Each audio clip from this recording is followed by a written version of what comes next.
Hello, and welcome to another video. Today I'm going to be talking about my experience running my first marathon. I'll begin by talking about the training that went into making this run possible, my preparation the day before completing the marathon run. We're going to have a look at some of the data collected by my Garmin watch and heart rate monitor strap. We'll do a little bit of analysis and see what we can learn from my experience. And then I'll discuss what I did after completing the run and how I felt the days following completing my first marathon. So I'm about to start my first marathon, I hope. I'm ready. I've put a lot of time into training, and it's just another training day. That's all it is. Getting ready for the mountains. I've been working pretty hard for the last 9 months and running for just over a year now. And let's begin by talking about the training that made it possible for me to be able to complete my first marathon run in under 4 hours. I did little in terms of specific training for the marathon distance in particular. I've been working on aerobic base training for the last 14 months. More recently, in the last 9 months, this training has constituted running 60 plus kilometers per week, primarily in Zone 2. I work a physically demanding job, and some days I get home from work and can't even stand on my feet, let alone get in a run. So that puts a cap on my weekly distance. These base training runs often consist of 10 kilometer to half marathon runs completed on road or trail. About 80% of my training volume is done in Zone 2. The other 10% of my training constitutes long Zone 3 intervals, threshold runs with intervals lasting up to 30 minutes, and occasionally, perhaps one every 10 to 15 days, I work in flat sprints or hill sprints. In the last few months, I've seen vast improvements in my Zone 2 pace. I have a running loop that I do as a calibration run. It's the shortest and easiest loop that I do and is just over 10 kilometers long, with only a few hills. Just as a quick example of how effective my base training has been, about 4 months ago, I completed this loop with 30 minutes of Zone 4 work at an average pace of around 4 minutes and 40 seconds per kilometer. Now, on a good day, I can do this exact same loop at a pace of 4 minutes and 45 seconds per kilometer at my aerobic threshold. Clearly, running in Zone 2 puts much less stress on my cardiovascular system, my legs, and my muscles. I can complete these runs with relaxed breathing at a pace that was previously on the cusp of my ability and was by no means sustainable for longer endurance type events. After doing 9 months of dedicated, very focused aerobic base training, I am a huge proponent on the advantages it has over other training methods. And I think it's fairly clear from me being able to complete my first marathon in under 4 hours with 300 meters of vert and no previous experience at a distance even close to a marathon, that this training is very effective at preparing an athlete for events that are outside of their previous experience. 1 kilometer down. 40 something to go. Feel good. Now I'm going to take some time to talk about the planning and preparation that I did the day before my marathon run. I had been considering doing a marathon for about the last 3 weeks. I wanted to choose a day with cool temperatures and low wind. These things all lined up on this weekend, so I decided to do a 12-kilometer run the day before to feel out my body and see how everything was working. I paid special attention to how everything felt and came up with a few route ideas while I was on the run.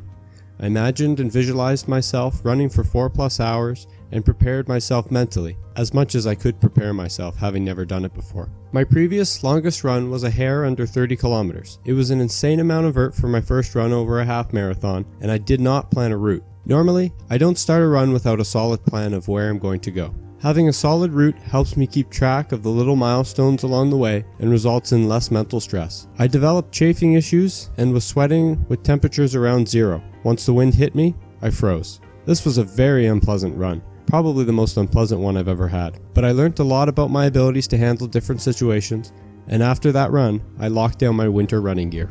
A few weeks prior, I scouted a route that I had in mind for my first marathon. I did this on my bike. It was a 50-kilometer ride, and I took a very similar route to what I ended up doing on my marathon run. It's always a good idea to take the time and make sure you know what's ahead of you when you're planning a big outing like this that's at your limits. Again, knowing what's ahead just reduces the mental load and helps you stay focused on what you need to do to keep moving and not worry about what's ahead or where your next turn is. Alright, my watch is beeping at me. It means it's time to leave the pavement. I went one step further with my planning and used the Garmin Connect to plan my route and upload it to my watch. I put in a course from my starting point to just about half kilometer past the halfway point of the marathon. I did this to force myself to have a long cool down period after completing my run. I used the popularity routing feature in Garmin Connect and used some freehand routes when popularity routing didn't give me what I wanted to do. I used Google Street View once or twice to confirm that my freehand routes were possible.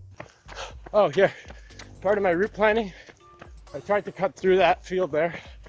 Like Google Street View showed me there's a fence, so I'm glad that I rerouted around it. Alright, I gotta stop talking.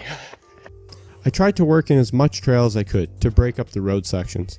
I know my legs stay fresher on trail because I change my stride length and cadence to avoid roots and other obstacles. Small undulations in the terrain also help me stay fresh because I use different muscle coordination for these little climbs and descents. So I uploaded this half marathon plan to my watch and confirmed that everything was correct and up to date. This was really all the prep that I did the day before.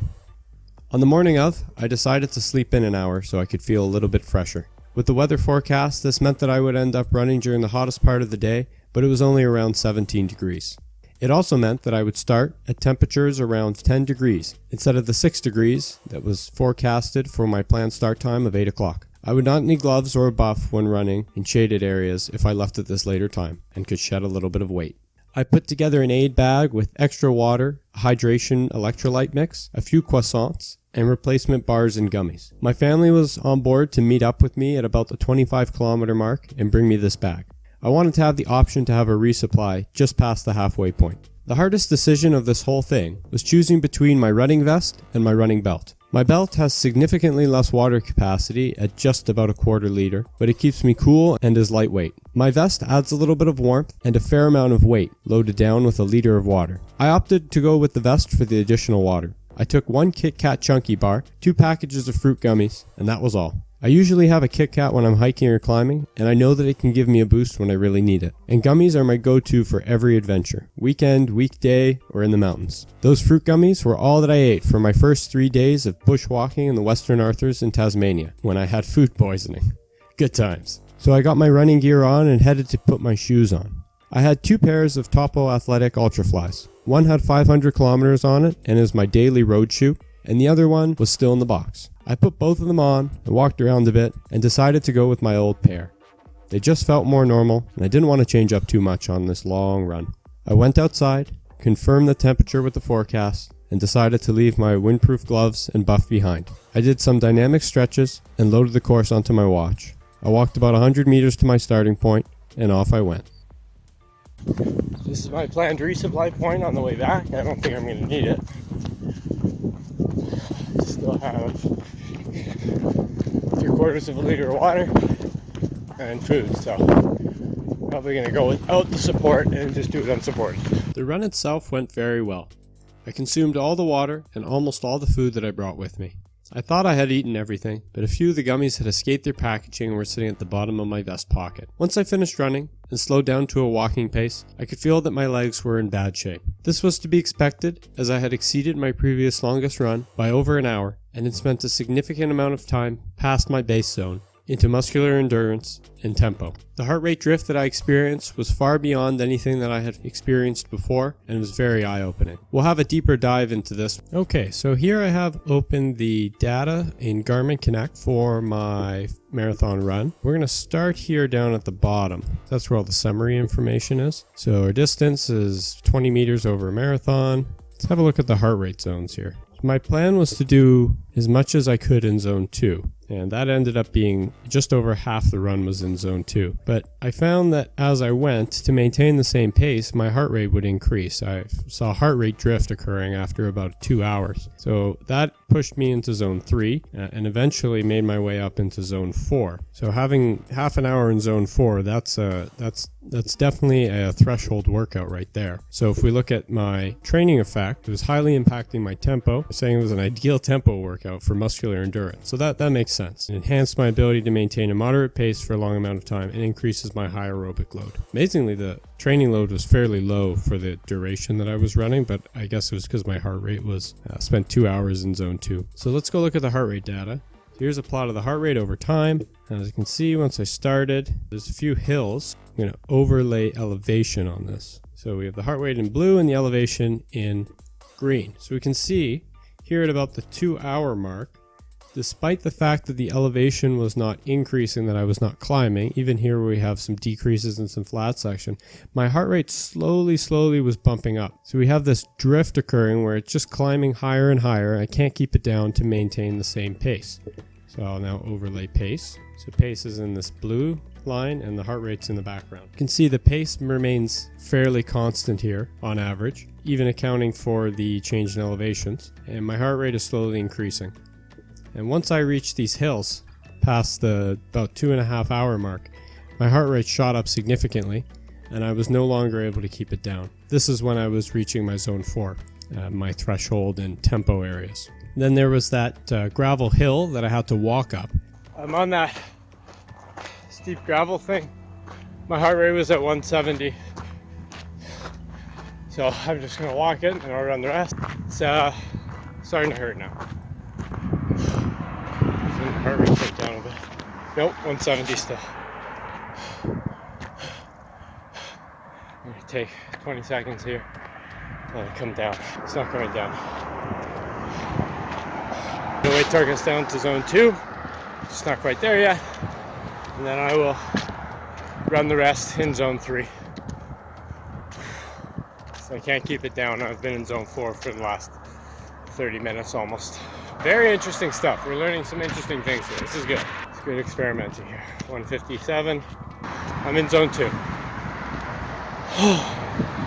Man, recovery is rough right now. Okay, here we go.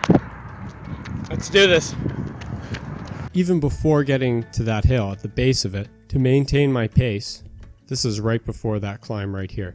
So my heart rate was just about 170 and my pace was 8 minutes per kilometer. So I had significantly slowed down before getting to that hill. And the actual elevation changes shown here in green were not that significant leading up to that hill. So I was struggling to keep my pace up as my heart rate was sharply increasing. So instead of pace, let's show stride length. So right before we got to that big hill right here, in this little flat section, you can see that my stride length significantly dropped off. So that's a sign of serious fatigue, muscular fatigue, showing that steep drop off. So my stride length decreased, which I held the same cadence for the whole run. So my stride length decreased, which slowed me down significantly, and at the same time my heart rate was increasing. So that was a sign of serious fatigue. And after that, my heart rate just kept climbing and climbing and climbing, regardless of what was going on, and it's almost linear past the 2-hour mark. So it's pretty interesting to see that over time, past that 2-hour mark, when your metabolism switches over, that it's much harder to keep your pace up and avoid the fatigue. And this being my first time running over 3 hours is all new territory for me. So that heart rate drift and getting my heart rate so high while going at such a moderate pace, I really wasn't going that fast. It was just that the duration was so long that I was just getting a lactic acid buildup in my legs from all the work, and my slow twitch muscle fibers were starting to get fatigued. So it's very interesting to see the increase in heart rate over time, and that was my big takeaway from this experience, is that once you get past that 2-hour mark, the heart rate drift is a real factor that impacts your ability to perform.